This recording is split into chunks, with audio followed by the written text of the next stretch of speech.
Bismillahirrahmanirrahim. Assalamualaikum warahmatullahi wabarakatuh. Perkenalkan, nama saya Muhammad Khairul Iksan dengan NIM 200602110154, jurusan Biologi, Fakultas Sains dan Teknologi UIN Maulana Malik Ibrahim Malang. Pada kesempatan kali ini, saya akan membahas PowerPoint mengenai peradaban Islam di wilayah minoritas, khususnya di Asia Tenggara, yaitu di Patani, Thailand Selatan. Oke, next. Yang pertama, tahap masuknya Islam ke wilayah Asia Tenggara. Tahap masuknya Islam ke wilayah Asia Tenggara dibagi 3. Yang pertama, kehadiran para pedagang Muslim dari abad 7 sampai ke 12 Masehi. Yang kedua, terbentuknya kerajaan-kerajaan Islam. Dan yang ketiga, yaitu pelembagaan Islam.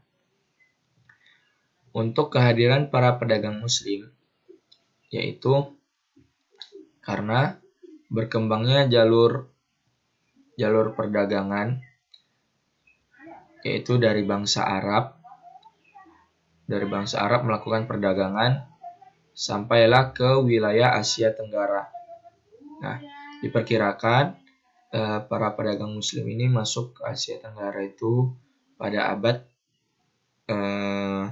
kalau tidak salah ke-10. Itu pertama masuk ke Samudra Pasai. Kemudian masuk ke wilayah-wilayah yang lain.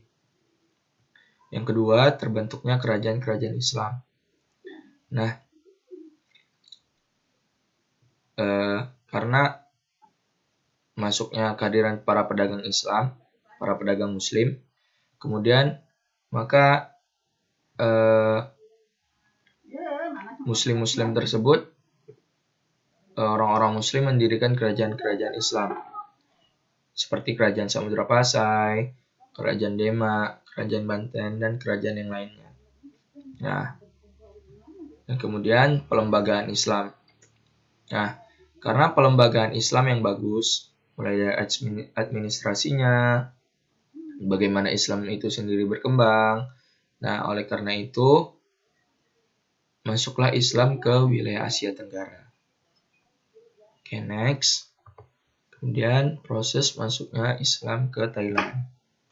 Nah, yang pertama, dalam ensiklopedia tematis dunia Islam Asia Tenggara, disebutkan bahwa Islam masuk ke wilayah Thailand pada abad ke-10 atau 11 Masehi. Nah, ini versi ensiklopedia tematis dunia Islam Asia Tenggara. Versi lainnya ada yang mengatakan, pendapat lain mengatakan masuk Islam ke Thailand pada abad 12 sampai 15 Masehi melalui jalur perdagangan. Nah, ada juga yang mengatakan bahwa masuknya pada abad ke-13 Masehi. Kemudian, Islam itu masuk ke Thailand tidak langsung ke Bangkok atau tidak langsung ke pusat Thailand, tetapi melalui bagian selatan Thailand, khususnya wilayah Patani. Nah, wilayah Patani. Kemudian dulu Thailand itu sebelum namanya Thailand itu Siam namanya, kerajaan Siam. Nah, jadi masuknya Islam ke Thailand ini juga dipengaruhi oleh pengakuan dari kerajaan Siam terhadap kerajaan Melayu Patani. Nah, oke, kita next ke selanjutnya, yaitu, nah, inilah dia petanya, dan ini diagram penganut agama di Thailand. Nah, penganut agama di Thailand yaitu Buddha sebanyak 94,5% yang ini. Banyak. Kemudian Islam hanya 4,29%. Kemudian Kristen sebanyak 1,17% dan Hindu sebanyak 0,03%. Tidak tidak nampak. Nah, didominasi oleh Buddha karena bentuk negara Thailand ini berbentuk kerajaan. Nah, karena berbentuk kerajaan, dulu kerajaan yang pertama masuk itu bukanlah kerajaan Islam, tetapi melainkan kerajaan Hindu atau Buddha, terutama kerajaan Buddha yang mendominasi di Thailand. Nah, inilah tadi peta dari negara Thailand. Nah, jadi Islam itu masuk tidak langsung ke tengah-tengah sini. Tidak langsung ke tengah-tengah sini. Tetapi Islam itu masuk dari selatannya, dari bawah. Nah, ini dari Songkla, dari Patani. Nah, dari situlah.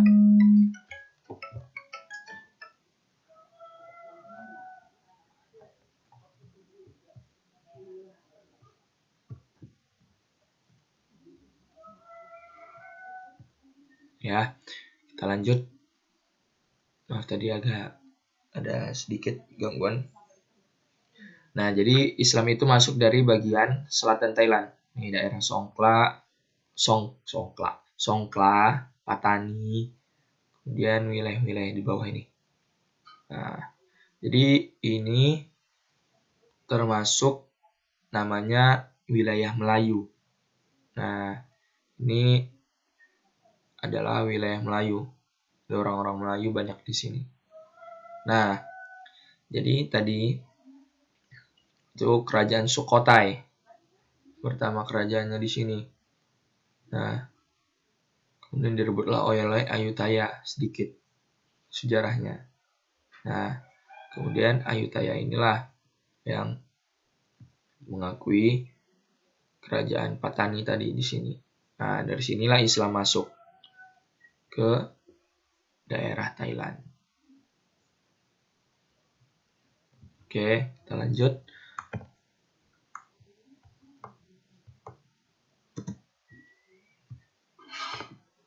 Nah, ini peradaban Islam di Thailand. Apa saja peradabannya?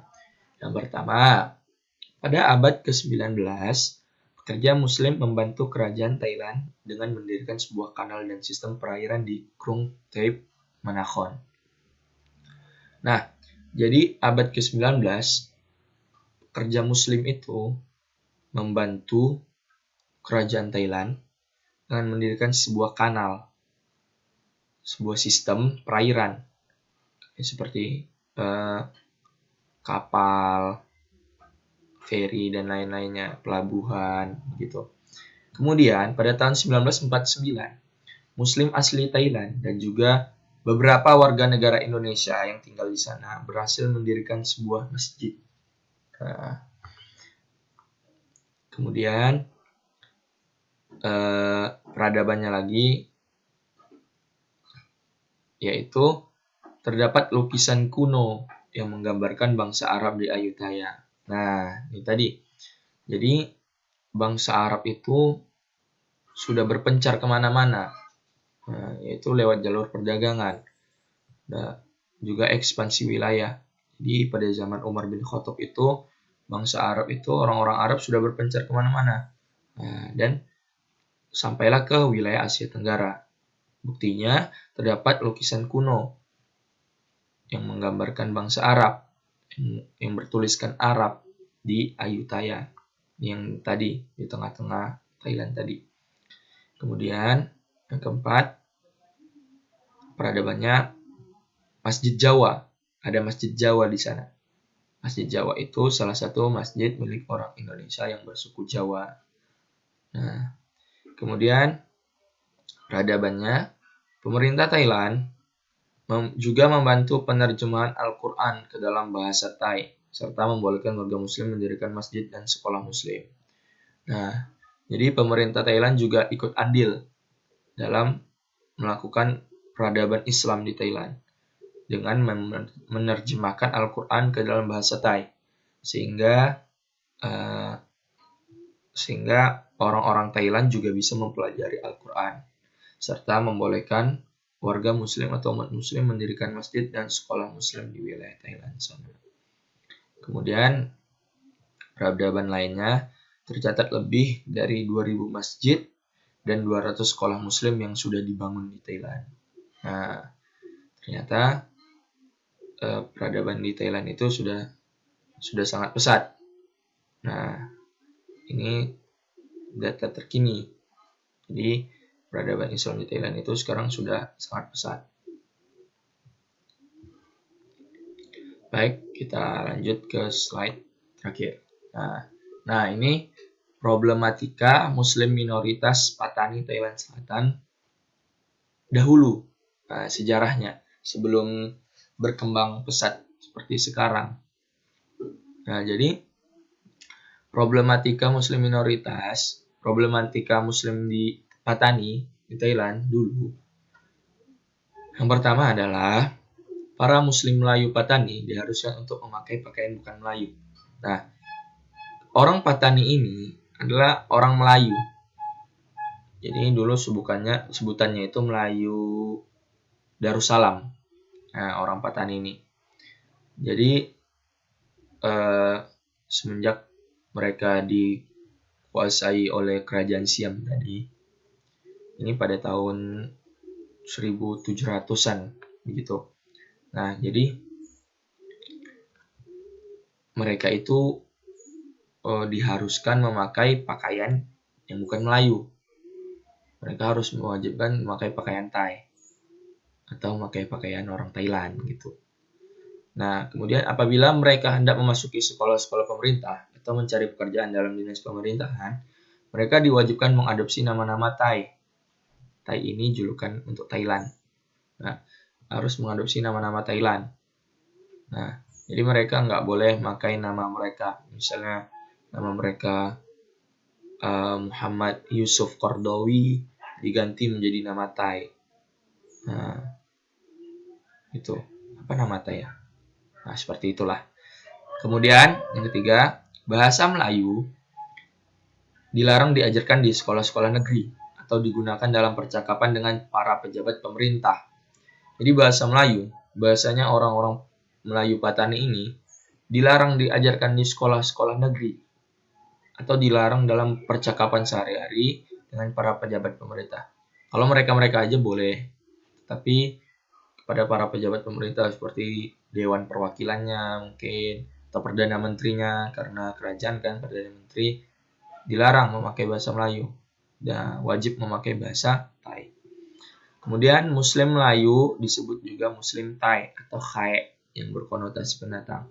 Nah, jadi dulu Muslim ini dianggap sebagai pendatang, agama pendatang lah gitu. Nah, jadi Muslim ini dikonotasikan sebagai pendatang, bukan orang asli dari Thailand. Jadi sindiran mereka menyebut Muslim Melayu itu Muslim Thai atau Khai, yang berkonotasi itu pendatang. Nah, jadi ini sindiran dari orang-orang Thailand kepada Muslim Melayu atau Muslim Thailand. Nah, ini terjadi di abad ke-20, sebelum abad ke-20. Nah, kemudian yang terakhir, problematikanya kebijakan pemerintah yang sewenang-wenangnya terhadap umat muslim dengan membeda-bedakan agama yang dianut. Nah, jadi karena pemerintah Thailand yang beragama Buddha, jadi mereka melakukan tindakan atau kebijakan yang sewenang-wenangnya terhadap agama minoritas, terutama umat muslim. Nah, inilah kebijakan yang sewenang-wenangnya. Harus memakai pakaian Thailand, harus memakai nama-nama Thailand, bahasa Melayu tidak boleh diajarkan, Muslim Melayu disebut Muslim Thai. Nah, gitu. Jadi kebijakan yang sewenang-wenangnya ini dilakukan oleh pemerintahannya.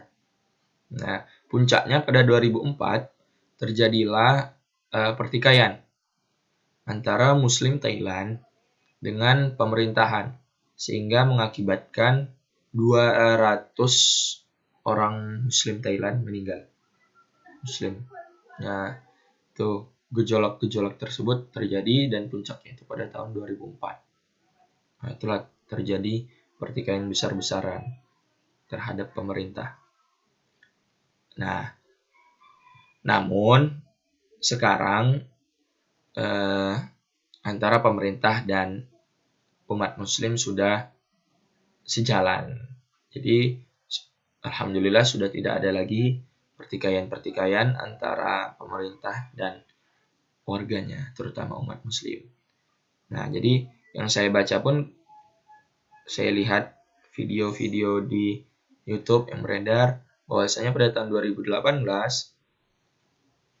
pada saat pemerintahan